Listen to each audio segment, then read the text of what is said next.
Muchos jugadores jóvenes han sido apodados como el próximo Cristiano Ronaldo. Bebé, Obertan, Zaha, todos prodigios, pero todos ellos se quedaron cortos. ¿Qué pasó con estos 9 jugadores apodados el próximo CR7? Comencemos con un jugador que muchos creían que algún día sería la estrella de un gran equipo de la Premier League, ganando muchos honores importantes. Wilfred Zaha nació en Costa de Marfil y se mudó al Reino Unido a la edad de 4 años. Desarrolló una pasión por el fútbol y todos vieron que el joven tenía un talento serio. Zaha se unió a la academia de Crystal Palace en el sur de Londres a los 8 años. El Palace no es exactamente un club en la cima del fútbol inglés. Para 2010 todavía estaban en la Championship y su misión era regresar a la Premier League, donde sentía que pertenecían. Pero las cosas se veían difíciles. Habían terminado en el puesto 15 la temporada anterior y estaban en una dura batalla por el descenso al final de la temporada 2009-2010, apenas evitando bajar por 2 puntos. En la academia y en los equipos juveniles, el Zaha de 18 años había demostrado ser una promesa fantástica. En marzo, el entrenador decidió darle una oportunidad de 10 minutos contra el Cardiff. El Palace perdió el partido 2-1, pero los aficionados notaron el esfuerzo del joven. En la temporada 2010-2011, el club le dio una oportunidad a Zaha, incluyéndolo con más frecuencia en el primer equipo, a veces incluso rompiendo la barrera para ser titular. Aunque la crisis del Palace no mejoró mucho, terminando la temporada en el puesto 20, seguían en la Championship, lo que les daba tanto a ellos como a Zaha otra oportunidad el año siguiente. La temporada 2011-2012 fue donde Zaha realmente dejó su huella. A finales de noviembre, el Palace se enfrentó al Manchester United en la Copa de la Liga. La mayoría de los aficionados daban el partido por ganado para el United. Para sorpresa de todos, encendieron la televisión y vieron que el partido terminó 2-1 a favor del equipo del sur de Londres. Zaha jugó un papel enorme en la victoria. Dribló una y otra vez a la defensa del United, colándose por detrás y causando todo tipo de problemas. Aunque furiosos por la derrota, el United tomó nota de las habilidades de Zaha y lo añadió a la lista de jugadores que les interesaban. Ya el joven estaba llamando la atención. La temporada 2012-2013 demostró que Zaha estaba listo para la Premier League. Jugó un papel crucial para llevar al Crystal Palace al 5º lugar, asegurando un puesto en los playoffs. Su habilidad con el balón y su amenaza constante le dieron ventaja al Palace y el club consiguió el ascenso a la máxima categoría. Sin embargo, a mitad de la temporada el Manchester United intervino y le ofreció a Zaha un contrato de 5 años y medio, pero fue cedido inmediatamente de vuelta al Palace para terminar la temporada. Con su club de origen, de regreso en la Premier League, Zaha se centró en perfeccionarse para entrar en la plantilla del United. Algunos aficionados creían que si se le daba tiempo para desarrollarse, podría ser el próximo Ronaldo. Sin embargo, la temporada 2013-2014 resultó ser una gran decepción para el jugador. Comenzó en el partido de la Community Shield y ganó el trofeo ante el Wigan, pero tras algunas actuaciones mediocres quedó fuera del equipo. Zaha sentía que el entrenador David Moyes no le estaba dando suficiente tiempo para demostrar su valía. A finales de enero fue cedido al Cardiff City para el resto de la temporada. En el verano, Zaha acordó regresar al Crystal Palace en calidad de préstamo para la campaña 2014-2015.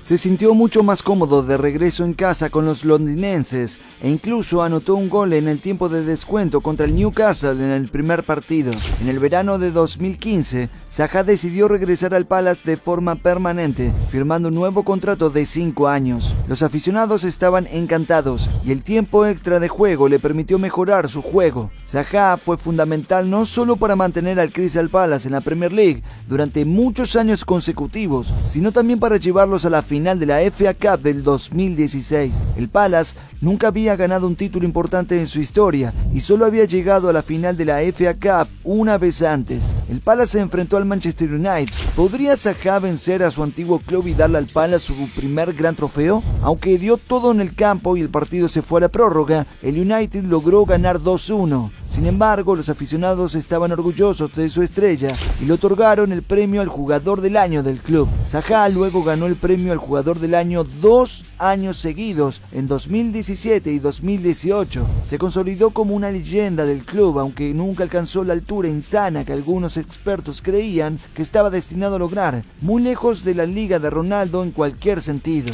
Finalmente, Zaha dejó el Palace para unirse al Galatasaray en 2023, a pesar de que se le ofreció un un contrato de 200.000 libras esterlinas por semana. Sin embargo, tuvo su revancha contra el United, ya que anotó en el partido de la Champions League en Old Trafford para su nuevo club en una emocionante victoria por 3-2. En 2024 firmó con el Lyon y está ayudando al club en su campaña para clasificar a la Champions League. A continuación tenemos a Luis Nani, mejor conocido simplemente como Nani. La historia de Nani comenzó de forma difícil. Fue criado por su tía en Amadora, Lisboa, después de que su padre abandonara la familia cuando él tenía solo 5 años y su madre se fuera 7 años después. Lo único que mantuvo a Nani en pie durante estos tiempos difíciles fue su amor por el fútbol. Su talento natural le dio ventaja sobre los demás chicos y en 2005 se unió al equipo juvenil del Sporting, comenzando su carrera futbolística, al igual que la legendaria leyenda de Ronaldo. Después de pasar 2 años en el equipo juvenil y una temporada en el primer equipo, el Manchester United tocó a su puerta. Firmaron con Nani por más de 25 millones de euros. Cuando el joven se mudó a Manchester, en realidad vivió con su nuevo compañero de equipo y compatriota portugués, nada menos que el propio Cristiano. Nani tuvo un gran comienzo, marcando un golazo de 30 metros contra el Tottenham en agosto, su primer gol en la Premier League. Poco a poco fue apareciendo más y más en el 11 titular, aunque el talento que tenía por delante, incluidos Rooney y Ronaldo, hacía difícil que pudiera consolidarse. Aún así, los aficionados creían que Nani mostraba un potencial serio. Cuando Ronaldo dejó el United en 2009, se fijaron en él como un posible reemplazo. Eran grandes zapatos que llenar, pero Nani creía en sí mismo.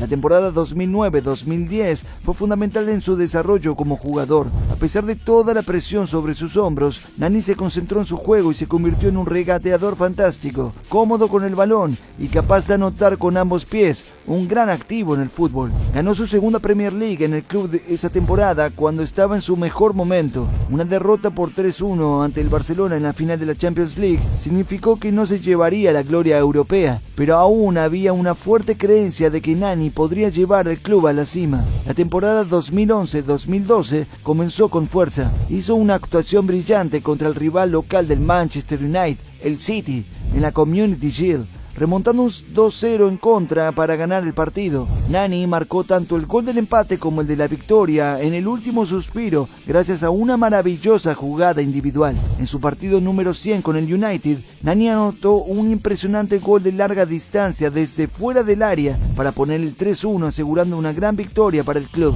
El City finalmente ganó la liga al final de la temporada de forma dramática, pero muchos tenían la esperanza de que el portugués pronto alcanzara el nivel de su ex compañero. Lamentablemente, la temporada 2012-2013 marcó el comienzo del declive de Nani. Su rendimiento comenzó a flaquear. En el partido de la Champions League contra el Real Madrid, el árbitro le mostró una polémica tarjeta roja expulsándolo. A pesar de que el United ganaba 1-0, el Real tomó el control del partido y anotó 2 goles, dejando el marcador final en 3-2 en el global. La temporada 2013-2014 fue aún peor para el extremo. Las lesiones lo mantuvieron fuera del equipo durante la mayor parte de la temporada. Al final de la campaña solo habían logrado anotar un solo gol. Nani no solo era una sombra de Ronaldo en ese momento, sino que también era una sombra de su antiguo yo. Al darse cuenta de que necesitaba un cambio, el United lo cedió al Sporting para la temporada 14-15, donde su penalti bien colocado ayudó al equipo a ganar su primer trofeo desde 2008 ante el Braga. Nani se sintió más cómodo lejos de los reflectores y sin tanta presión sobre sus hombros. La temporada siguiente se fue al Fenerbahce en la campaña 2015-2016 y se unió a la selección nacional para la Eurocopa del 2016 en verano. Aunque la mayoría recuerdan las legendarias actuaciones de Ronaldo que llevaron a Portugal a su primer gran título, Nani también jugó un papel clave en la campaña. Para la temporada 2016-2017, el jugador portugués continuó su periplo por diferentes clubes, uniéndose al Valencia en España, pero su edad comenzó a notarse. Solo logró jugar 26 partidos, comparado con los 64 que jugó para su club y la selección el año anterior. Se hizo evidente que se estaba quedando sin energía. Mientras Mientras tanto, Ronaldo, 2 años mayor que Nani, seguía brillando con el Real Madrid y haciendo historia. Nani se mudó a la Lazio para la temporada 2017-2018, luego regresó al Sporting la temporada siguiente. Ayudó al equipo a ganar otro trofeo en enero contra el Porto, por lo que es bien recordado por los aficionados del Sporting, pero aparte de eso no logró mucho más digno de mención. En 2019, Nani finalmente se estableció un poco, firmando un contrato de 3 años con el Orlando City. Un par de años después, en 2022, se unió al Venecia, pero se perdió la mayor parte de la temporada debido a una lesión. Ambas partes rescindieron su contrato después de menos de 6 meses. Ese año se mudó al otro lado del mundo y se unió al Melbourne City, y ahora Nani pasó la última temporada jugando para la Adana Demirspor en Turquía, pero dejó el club en mayo de 2024. Desde entonces se ha unido al Estrela Amadora, jugando en la Liga de Portugal. ¿Cuánto tiempo permanecerá allí? Solo el tiempo lo dirá. Aunque Nani hizo un buen trabajo al mantenerse en la elite mundial a una edad avanzada, no se puede negar que nunca estuvo cerca de alcanzar las alturas del gran Cristiano. No basta con tener unas buenas temporadas. Si quieres ser como Ronaldo, tienes que ser de clase mundial hasta bien entrada tu treintena. Desde las costas de Portugal, saltamos a España para encontrar al siguiente candidato que muchos creían que algún día podría convertirse en el próximo Mr. Champions League. Álvaro Vadillo nació en Puerto Real, España, en 1994. A la edad de 12 años ya había mostrado sus habilidades con el balón y se unió a las categorías juveniles del Real Betis. Solo 4 años después y tras meses jugando en el equipo B, el joven español de 16 años se convirtió en el segundo jugador más joven en participar en un partido de la liga. El Real Betis venció 1-0 al Granada gracias a su ayuda. Los aficionados y los expertos vieron el inmenso potencial del talento joven. ¿Qué tipo de chico de 16 años puede jugar en una liga de primer nivel con tanta comodidad? Después de su debut en agosto de 2011, el Real Betis comenzó a incluirlo en el equipo con más frecuencia. Los aficionados se enamoraron de su velocidad como extremo y de sus habilidades de regate. Vadillo mostró una madurez que pocos pueden tener a una edad tan temprana. Sabía cuándo jugar de forma inteligente, cuándo soltar el balón y cuándo encarar a su marcador. El cielo era el límite para este joven. No solo estaba mostrando su potencial, sino que su constitución física también era muy similar a la de Ronaldo. Medía 1,83 metros, era musculoso y capaz de marcar desde larga distancia. Con el tiempo y el cuidado suficientes, Vadillo podría haberse convertido en un ícono del fútbol. Comenzaron a circular rumores de que el Manchester United incluso estaba siguiendo de cerca su desarrollo. Las cosas iban bien. Hasta el 15 de octubre, cuando el Real Betis se enfrentó al Real Madrid, el equipo que contaba con la leyenda en la que muchos soñaban que algún día se convertiría, incluido el propio Vadillo. Pero fue el compañero de Ronaldo quien le provocó a Vadillo una pesadilla que nunca olvidaría. Sergio Ramos no es un nombre con el que quieras meterte. El defensor probablemente podría llenar un libro entero con las tarjetas rojas que ha recibido. Ramos era un defensor excepcionalmente hábil y hasta los atacantes más experimentados evitaban su camino. Incluso un simple choque de hombros fue suficiente para derribar al joven Vadillo de 17 años, lo que provocó una lesión devastadora. Vadillo rodaba por el césped de dolor. El equipo médico tuvo que sacarlo en camilla y todos en el estadio temían lo peor. Los exámenes y las pruebas revelaron que el joven había sufrido una rotura de ligamentos cruzados, una lesión grave que a menudo marca el final de la carrera de un jugador. Fue devastador, pero Vadillo no tuvo más remedio que pasar tiempo fuera del campo y esperar recuperarse. Después de estar fuera durante meses, Vadillo logró regresar y jugar varios partidos con el Real Betis. La lesión lo había afectado, pero los aficionados podían ver que el jugador comenzaba a recuperar su forma. Lamentablemente, cuando llueve, diluvia.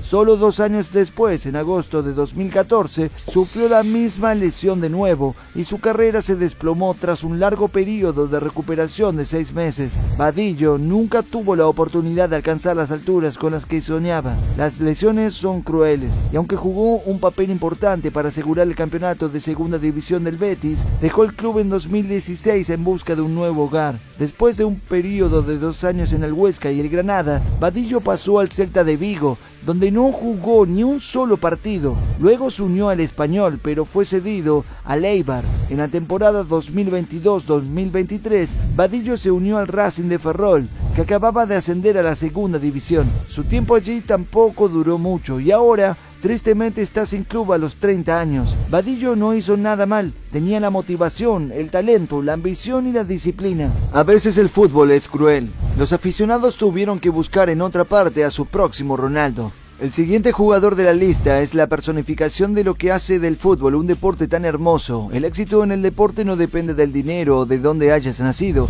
Se trata de habilidad y dedicación. La próxima estrella puede venir de cualquier parte. Ronaldo mismo creció en condiciones muy humildes en la isla de Madeira. Así que cuando el joven Thiago Manuel Díaz Correia, o Bebé como lo llamaban, fue abandonado por sus padres y criado por su abuela cerca de Lisboa, sabía que siempre existía la posibilidad de llegar a lo más alto. Solo su ambición podía detener su viaje hacia las estrellas. Bebé pasó años en un refugio para personas sin hogar cuando no tenía dónde ir, pero encontró tiempo para desarrollar sus habilidades. Después de jugar para un equipo amateur local, Bebé se unió a la Estrela de Amadora en 2009. Sus actuaciones inspiraron mucha confianza y el equipo de segunda división lo vio como un activo clave. Pero cuando el club quiso venderlo, los equipos europeos no estaban dispuestos a invertir en un jugador del que ni siquiera habían oído hablar. Finalmente, Bebé dejó el club y se unió al Vitória de Guimarães en 2010, un equipo que jugaba en la primera división de Portugal. A pesar de las dificultades anuales, Bebé siguió adelante y el club reconoció su inmenso potencial. Su infancia difícil lo había convertido en un verdadero diamante en bruto. Fue un gran shock para Bebé cuando recibió una oferta de nada menos que uno de los clubes más grandes del mundo, el Manchester United. Se dice que Carlos Queiroz,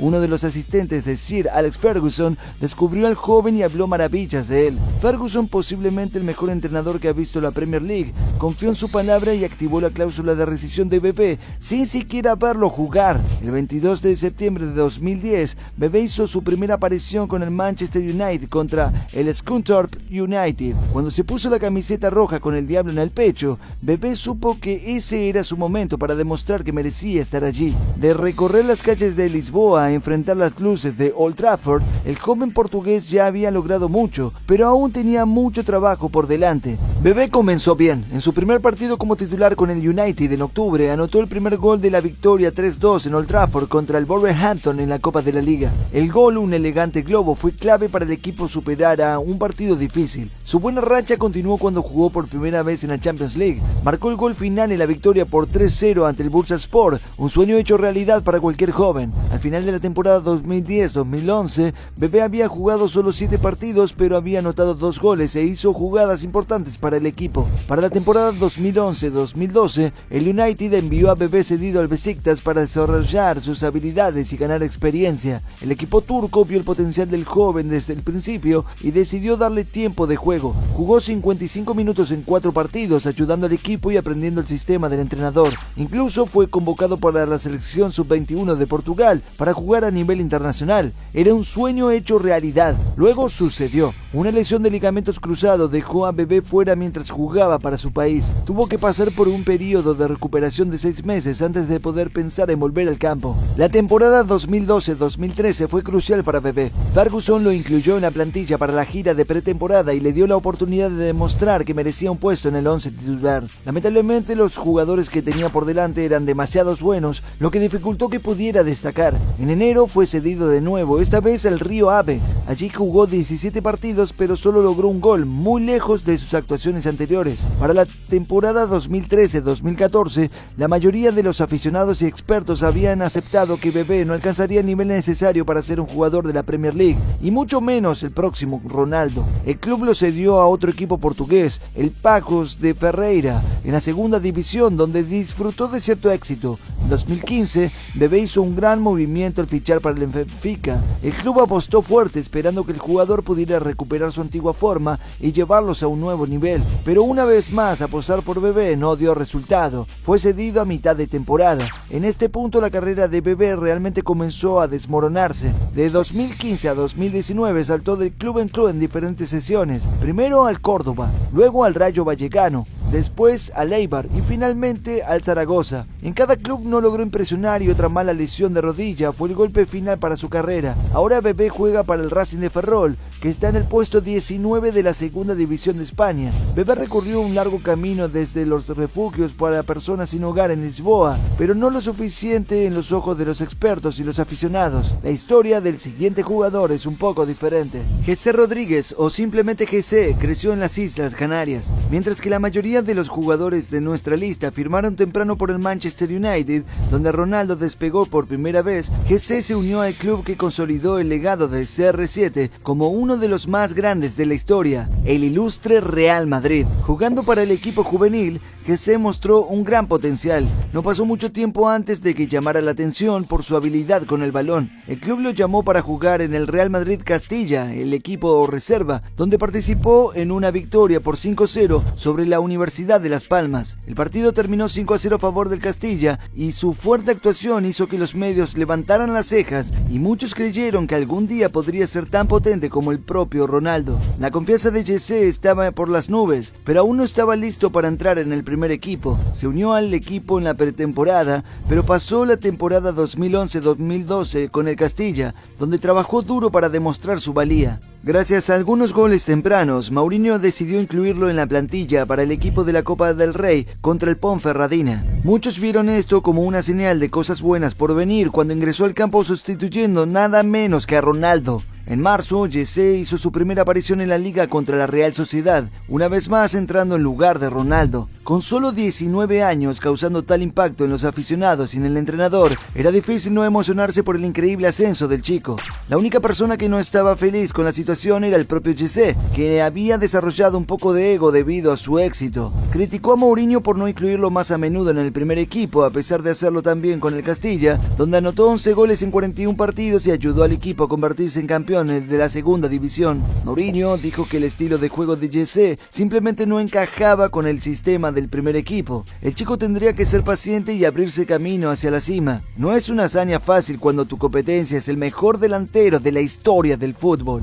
Jesse dio todo de sí en la temporada 2012-2013, rompiendo el récord de más goles anotados en una temporada para el Castilla. El nuevo entrenador del Real Madrid, Rafa Benítez, lo llamó la joya de la corona de la academia. Cuando Carlo Ancelotti reemplazó a Benítez, decidió darle una oportunidad en la Liga. Su debut en la Champions League llegó en una victoria por 4-0 contra el Copenhague. En la Liga, su primera aparición fue una gran prueba, un clásico ardiente contra el Barcelona. Increíblemente anotó su primer gol en la Liga asistido por Ronaldo, pero el Real aún perdió el partido 2-1. En el resto de la temporada de Liga, participó en muchos partidos, anotando contra el Athletic de Bilbao, el Getafe y el Villarreal, e incluso marcando un dramático gol de la victoria contra el Valencia. Estos eran clubes importantes en España, un gran salto desde equipos como la Universidad de Las Palmas. Al final de la temporada 2013-2014, Jesse tenía una Copa del Rey y un trofeo de la Champions League, además de la adoración de millones de aficionados. Lamentablemente también sufrió una devastadora lesión de ligamento cruzado anterior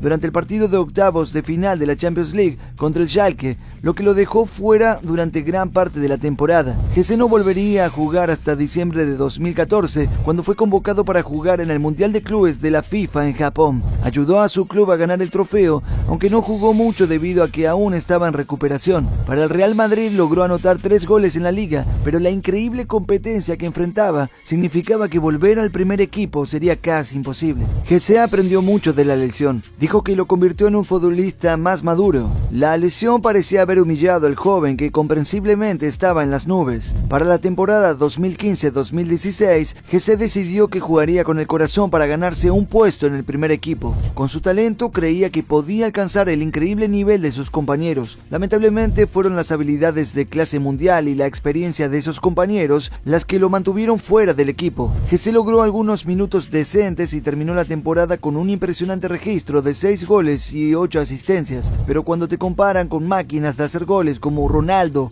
Benzema, Bale, necesitas ser más que bueno, necesitas ser perfecto. Al final, Jesse decidió mudarse al Paris Saint-Germain por una tarifa del 25 millones de euros. Estaba decepcionado, pero dejó el Real en buenos términos, con un título de la Liga, 2 Champions Leagues, una Copa del Rey e incluso un Mundial de Clubes en su haber. Nada mal. El traslado a París marcó el comienzo del declive de Gessé. Algo en el club o quizás en la misma ciudad hizo que le resultara difícil encontrar su forma. Solo fue titular en uno de 9 partidos de liga. A mitad de temporada, el entrenador del PSG, Unai Emery, decidió cederlo para que recuperara su forma. Gessé regresó a casa por primera vez en muchos años, siendo presentado ante un estadio lleno de aficionados de Las Palmas. Proclamó que llevaría al club de regreso al fútbol europeo. Los aficionados de Las Palmas rugieron de alegría, seguros de que este próximo Ronaldo los llevaría a una nueva gloria. Al final de la temporada 2015-2016,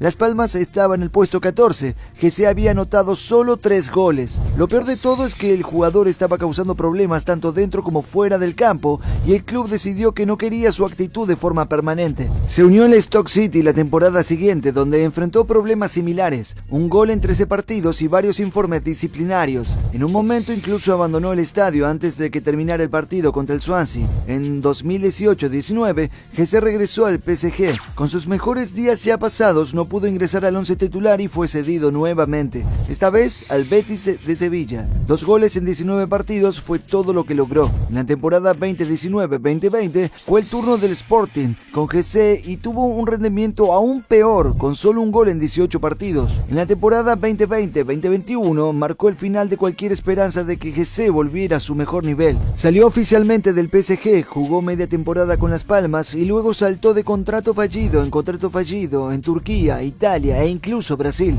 El 5 de octubre de 2024, Gessé finalmente logró encontrar un hogar después de 10 meses sin club, en el Johor Darul Ta'zim de Malasia. De entrar al campo en lugar de Ronaldo y ser considerado la próxima gran estrella del club más laureado de la historia del fútbol, a jugar en la Superliga de Malasia, la historia de Gessé muestra cuánto daño puede causar una mala lesión y un mal comportamiento. La mayoría de los jugadores en esta lista hasta ahora provienen de Portugal o España. La península ibérica parece tener la costumbre de producir talentos de clase mundial, pero el siguiente jugador proviene del vecino de España, Francia. Gabriel Obertan llamó mucho la atención cuando jugó para el Bordeaux, un gran club de Francia, a la edad de 17 años. Solo un mes después hizo su primera aparición en la Champions League. A mediados de 2007, Obertan anotó su primer gol profesional contra el Saint-Étienne en el tiempo de descuento y los ojeadores de toda Europa comenzaron a interesarse seriamente en el joven. Sin embargo, Obertan empezó a tener algunos problemas. En las siguientes 2 temporadas continuó mostrando sus habilidades en los entrenamientos, pero sus entrenadores simplemente no le daban suficiente tiempo en el campo para desarrollar su juego. Obertan se sentía frustrado, así que cuando el Manchester United llamó a su puerta con 3 millones de libras en mano, no lo pensó 2 veces antes de aceptar la oferta. De cara a la temporada 2009-2010, el United estaba en busca de un reemplazo para su joven prodigio Ronaldo, quien se había marchado al Real Madrid ese verano por una tarifa récord. La directiva del United creía que Obertan, al igual que otros jóvenes que habían fichado antes, podría ser la próxima gran estrella. Todo lo que necesitaba era la oportunidad de demostrarlo, pero la temporada no comenzó bien. Un problema con el coche dejó a Obertan fuera del campo durante un mes entero. Su primera aparición fue en Halloween, cuando se enfrentó al Blackburn Rovers bajo las luces de Old Trafford. Esa misma semana, Obertan jugó su primer partido en la Champions League, entrando como suplente contra el CSKA de Moscú. Poco más de un mes después, Obertan hizo una gran actuación contra el Wolfsburgo, asistiendo 2 de los goles del hat-trick de Michael Owen. Las cosas empezaron a verse bien. Obertan estaba jugando bien y aunque la competencia en el campo y en el vestuario era más dura que en Francia, encontró más espacio para crecer como futbolista. Pero si has estado prestando atención a las historias anteriores, ya sabes lo que viene. Las lesiones no se preocupan por lo bien que juegues. Pueden afectar a cualquier jugador en cualquier momento. Otra mala lesión dejó afuera a Obertan al inicio de la temporada 2010-2011. Aunque anotó su primer gol para el club contra el Bursaspor en la Champions League, Obertan no consiguió tanto tiempo de juego como esperaba durante la temporada. En la siguiente temporada, 2011-2012, el francés decidió probar suerte en otro club inglés. El Newcastle necesitaba un reemplazo para Joey Barton y le dio a Obertan la oportunidad de demostrar su valía para las urracas. En los primeros 16 partidos de la temporada fue titular, acumulando mucho tiempo de juego, pero solo logró dar 2 asistencias. Los aficionados no quedaron impresionados con sus actuaciones y el entrenador lo reemplazó por Hatem Ben Arfa. La temporada 2012-2013 no fue mejor, aunque Obertan logró dar una asistencia en cada uno de los 2 partidos contra el Arsenal y su antiguo club, el Manchester United. Solo jugó 24 partidos para Newcastle durante toda la campaña. El año siguiente fue más de lo mismo, pero el entrenador Alan Pardew seguía creyendo que Overton demostraría pronto que valía la pena la inversión. La fe de Pardew pareció dar sus frutos en la temporada 2014-2015, ya que Overton mejoró su nivel en el primer partido contra el Manchester City y anotó el gol de la victoria contra el Leicester, su primer gol en 2 años. Pero los dioses del fútbol son crueles. Le arrebataron las esperanzas de gloria a Overton antes de que siquiera tuvieran la oportunidad de florecer. Tras sufrir una grave lesión en el muslo en el partido contra el Liverpool, Overton tuvo que pasar entre 3 y 4 meses en recuperación. Solo logró jugar 15 partidos en total ese año. En la temporada 2015-2016, a pesar de los contratiempos, Overton se mantuvo comprometido con el Newcastle. Con una bonita asistencia en el primer partido contra el Southampton, parecía que estaba empezando bien, pero una lesión en el tendón de la corva sufrida contra el Chelsea selló el destino de la carrera de Overton. En mayo de 2016, anunció que dejaría el Newcastle en busca de un nuevo hogar. Para la temporada 2016-2017, se mudó a Rusia para jugar en Lansing Makhatchkala, donde disfrutó de cierto éxito, pero los cambios en la propiedad del club significaron que regresaría a Inglaterra al final de 2016. Overton jugó para el Wigan Athletic hasta el verano, cuando se marchó a Bulgaria. Después de una etapa en el Levski Sofia, donde anotó solo 4 goles en 36 partidos, se mudó a Turquía en enero de 2019, donde jugó durante un par de años. Para su crédito, Overton logró encontrar un hogar más estable que muchos de los otros jugadores de esa lista. Desde 2021 ha estado disfrutando su tiempo en los Estados Unidos, jugando para el Charlotte Independence, que compite en la segunda división. ¿Cumplió Overton con las expectativas? Absolutamente no. Pero encontrar un lugar al que llamar hogar es más difícil para los futbolistas de lo que uno podría pensar. El fútbol italiano es conocido principalmente por su defensa sólida como una roca. Maldini fue el ejemplo perfecto de esto. Así que cuando un joven italiano comenzó a hacer ruido como posible próximo Ronaldo, muchas personas tenían sus dudas. El Manchester United no las tuvo. Federico Maqueda era romano de nacimiento, jugando para el equipo juvenil de la Lazio. Mostró un inmenso potencial con solo 15 años, pero la ley italiana prohíbe estrictamente que los jugadores firmen contratos permanentes antes de cumplir 18 años. El United vio la oportunidad de hacer un movimiento astuto y lo llevó a Inglaterra, donde los jóvenes de 16 años pueden unirse a clubes de fútbol de forma permanente. Poco después de su 16º cumpleaños en 2007, Maqueda se convirtió en un aprendiz del United, listo para demostrar que era un digno sucesor del gran Ronaldo. Tras una temporada brillante en el equipo juvenil, anotando 12 goles en 18 partidos, el United lo fichó de forma permanente en el verano de 2008. La temporada 2008-2009 fue perfecta para el joven talento. Después de impresionar al entrenador con su rendimiento de 8 goles en 8 partidos con el equipo de reservas, Maqueda tuvo la oportunidad de entrar en la plantilla del primer equipo. En abril ingresó al campo sustituyendo a Nani en el minuto 60, cuando el United perdía 2-1 contra el Aston Villa. No solo dio la asistencia para el gol del empate de Ronaldo, sino que incluso marcó el gol de la victoria en el minuto 93, demostrando que el famoso Fergie Time seguía muy vivo. Estuvo en el banquillo por los 2 siguientes partidos contra el Sunderland y el Porto, pero una vez más demostró su calidad al marcar otro gol de la victoria contra el Sunderland después de entrar al campo en lugar de Berbatov con solo 15 minutos por jugar. El club le otorgó el premio Jimmy Murphy para menores de 18 años al final de la temporada. El cielo era el límite para el prodigio italiano, pero Maqueda se sintió un poco decepcionado en la siguiente temporada 2009-2010, cuando no fue incluido en la plantilla de la liga con tanta frecuencia. Aunque firmó un nuevo contrato hasta 2014, Ferguson solo lo utilizó en partidos de la Copa de la Liga. Solo en marzo, cuando Rooney sufrió una lesión, comenzó a aparecer en la Premier League. Maqueda anotó un gol contra el Chelsea al final de la temporada, pero solo jugó 7 partidos en total con el primer equipo. La temporada 2010 y 11 resultó ser la más prometedora para Maqueda en el Manchester United. Participó con frecuencia como suplente y comenzó a sentirse más cómodo con el sistema de Ferguson. Incluso se ganó el cariño de los aficionados al marcar su primer gol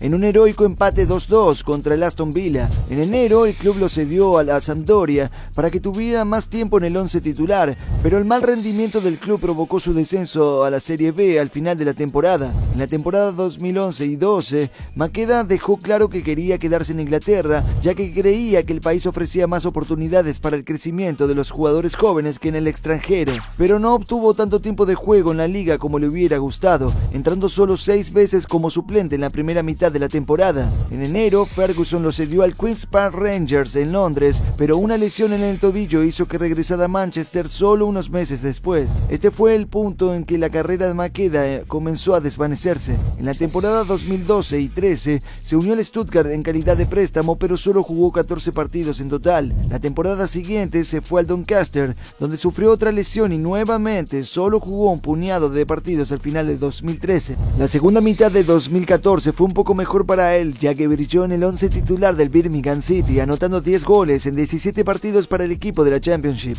En mayo, el Manchester United decidió cortar por lo sano y dejar que el jugador se fuera del club. Luego se unió al Cardiff City, que estaba buscando regresar a la Premier League después de su descenso ese mismo año, pero la temporada 2015 y 16 fue brutal. Makeda fue dejado completamente fuera del equipo en la liga durante la primera mitad de la temporada. Se unió al Nottingham Forest en calidad de préstamo para la segunda mitad, pero no logró causar ninguna impresión real. Para las temporadas 2016 y 17 y 2017-18 se unió al Novara para jugar en la Serie B, donde logró anotar 7 goles en 21 partidos en la primera temporada, pero solo 4 goles en 29 partidos en la segunda. La confianza de Makeda había sufrido un gran golpe. La temporada 2018-19 fue mucho mejor, ya que se trasladó a Grecia para unirse al Panathinaikos, donde se convirtió en un jugador clave en el 11 titular. De hecho, para 2021 fue uno de los pocos jugadores extranjeros en jugar 100 partidos para el club. En las últimas temporadas ha estado saltando entre Turquía y Grecia antes de firmar un año de contrato para la temporada 2023-2024 con el Asteras Trípoli. Makeda es el ejemplo perfecto de cómo unos pocos episodios de mala suerte pueden afectar la confianza de un jugador. La fortaleza mental es tan importante como la destreza física si quieres ser como Ronaldo. Vamos a terminar con dos jugadores más recientes que probablemente nunca serán tan buenos como Ronaldo, pero que aún tienen el potencial de convertirse en talentos de clase mundial. El primero es Francisco Trincao, quien comenzó su carrera futbolística en su club de la infancia, el Vianense, y luego se unió al Braga. Aunque jugó algunos partidos de liga en el club en 2018, Trincao no anotó su primer gol hasta la temporada 2019-2020, cuando ayudó al equipo a asegurar una victoria dominante por 4-2 sobre el Slovan Bratislava en la Europa League. El entrenador Rubén Amorim, un hombre familiar ahora para los aficionados del United, vio el potencial de Trincao y comenzó a alinearlo en más partidos. En el verano de 2020, el Barcelona hizo una sorprendente oferta de transferencia de 31 millones de euros por la joven estrella, esperando ficharlo temprano y comenzar su proyecto de reconstrucción con fuerza. El contrato incluía una asombrosa cláusula de rescisión de 500 millones de euros. Así de valorado estaba el jugador en ese momento. Su debut llegó contra el Villarreal a finales de septiembre y jugó su primer partido de Champions League para el Barça contra el Ferencváros. En febrero, Trincao anotó su primer gol para el Barça contra el Real Betis en la Liga. Aunque lo estaba haciendo bien, Trincao necesitaba más tiempo para madurar como jugador. Se fue cedido al Wolves en Inglaterra en la temporada 2021-2022, ya que el club estaba fichando jugadores portugueses por todos lados. Después de anotar 3 goles en 30 partidos en todas las competiciones, Trincao regresó a Portugal en calidad de préstamo al Sporting para la temporada 2022 y 23. Allí el jugador comenzó a tener dificultades. Sus goles comenzaron a escasear y los aficionados no veían al jugador que esperaban haber fichado, pero un poco de aliento y la confianza del entrenador lo ayudaron a recuperar su forma. Trincao anotó un gol espectacular en solitario contra el Estoril y marcó 3 goles más contra el Casa Pia poco después. En las últimas temporadas, Trincao ha estado haciendo un buen trabajo en el Sporting, pero aún no ha demostrado que pueda convertirse en un jugador histórico. El tiempo lo dirá, como también lo hará para Alejandro Garnacho, quien actualmente es una de las joyas más prometedoras del club. Un argentino nacido en Madrid que brilló en el Atlético, el United fichó a Garnacho en 2020 por solo 420.000 libras. Después de demostrar su talento en el equipo sub-18 durante la temporada 2020-2021 y la primera mitad de la 2021-2022, Garnacho se ganó un lugar en el primer equipo en abril, debutando en Old Trafford contra el Chelsea en la Liga. La temporada 2022-2023 fue su temporada de consagración. Los aficionados lo miraban asombrados mientras el joven mostraba no solo talento puro, sino una cierta arrogancia respaldada por sus habilidades. Su primer gol llegó contra la Real Sociedad en la Europa League, asistido por nada menos que su ídolo, Ronaldo. En noviembre, Garnacho anotó un gol de la victoria en el último minuto contra el Fulham y en un derbi brutal de Manchester contra el City, asistió el gol de la victoria para poner el 2-1 en el marcador. Desde entonces, Garnacho ha seguido progresando. Aunque no está al nivel que Ronaldo mostró en su juventud, no se puede negar que tiene un potencial serio. Marcó un increíble gol de chilena contra el Everton en la temporada 2023-2024 y ha comenzado a imitar a Ronaldo en sus celebraciones. ¿Podría la temporada 2024-2025 ser el año en que vemos brillar de verdad al próximo Ronaldo? Aunque es fácil decir que los jugadores de esta lista fracasaron, nada podría estar más lejos de la realidad. Claro, ninguno de ellos alcanzó las alturas vertiginosas de Ronaldo, pero esas eran expectativas impuestas por los aficionados y los expertos. Llegar al nivel más alto de tu juego y jugar al fútbol de élite, especialmente cuando vienes de orígenes humildes, a veces incluso sin padres, siempre es un logro enorme. La próxima vez que escuches que un jugador podría ser el próximo Ronaldo, tómalo con pinzas. Después de todo, sin importar cuántos de estos jóvenes talentos vayan y vengan, solo habrá un CR7. Si quieres conocer la historia del extremo que superó a todos mientras estaba borracho, mira el video de Eden Hazard aquí.